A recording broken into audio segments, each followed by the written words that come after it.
Hey, what's up, my crypto fans? So, LOCKPAY versus SAFUU. Many of you know out there, LOCKPAY has had a massive disaster and literally has crashed to nothing. So they are now launching V2. And there was a number of reasons behind that, which we'll go into in this video. But the big beef is the founder of SAFUU has called the project a scam and has said the founder of LOCKPAY has scammed his investors. Well, let me go through some facts and stats and let you, the people, decide if you think LOCKPAY was a scam or if it was a genuine mistake and the V.2 is going to be a load better. So let me jump straight into some facts that I want to highlight. Boom, well, let's start with Brian's tweet that says scammer like at one Bitcoin billionaire are a dime a dozen. I think it means dime a dozen. Instead of taking responsibility and owning up to one's own mistakes for creating a shitey protocol like LOCKPAY that has stolen the funds of thousands of investors, he would rather gaslight his community into blind sheep. Now, do you agree with this? Now, let me go through some facts of what a con is and what people would see a con and how this applies to LOCKPAY. So here you can see the view in the eyes of the law is when it comes to proving intent for fraud, courts often look at what the lie could gain from someone believing in the lie. If the lie benefits from someone believing or acting on the lie, then this tends to show intent. Now, yes, the founder would gain from this because he would make a lot of money from saying that this was an anti-dump proof when it was not. Now, the third element is whether the lie actually caused harm. If the listener believed the lie, acted as if it was true, and suffered some kind of injury because of the belief, then there may be some liability for fraud. Now, injury doesn't mean physical, it can mean, as you see here, financial loss. So yes, there was financial loss in people believing that this was anti-dump mechanism and dump proof. So therefore, some facts are that this could be seen as intent from that aspect. Now, the facts are LOCKPAY founder has made money even though thousands have lost money. That is a fact. The project was sold as a dump proof project but was not actually dump proof. Now, that is a fact. The reason I said this has happened is because wallets were transferring to other wallets and then dumped. But they knew this was happening, as you'll see from the clip I'm about to show you, right in the beginning of day 4. And they said that they had this sorted.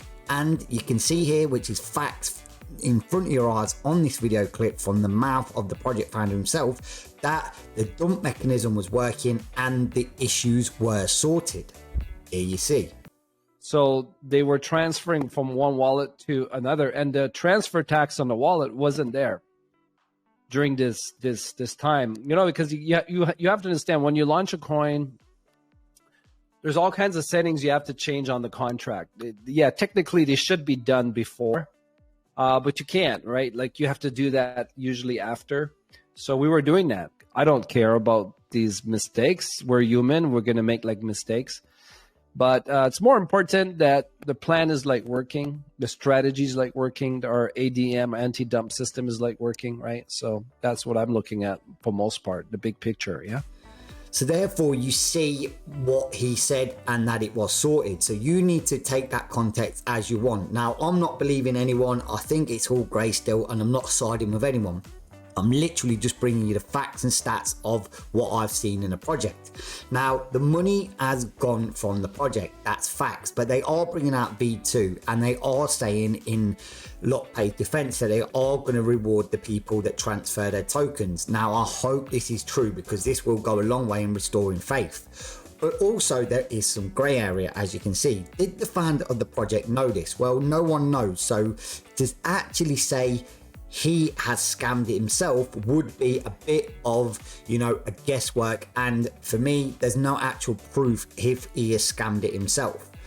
Who were the wallets that drained the liquidity or dumped? Now, again, these wallets are seen on the blockchain, but there's no proof or we can see of ownership of them wallets.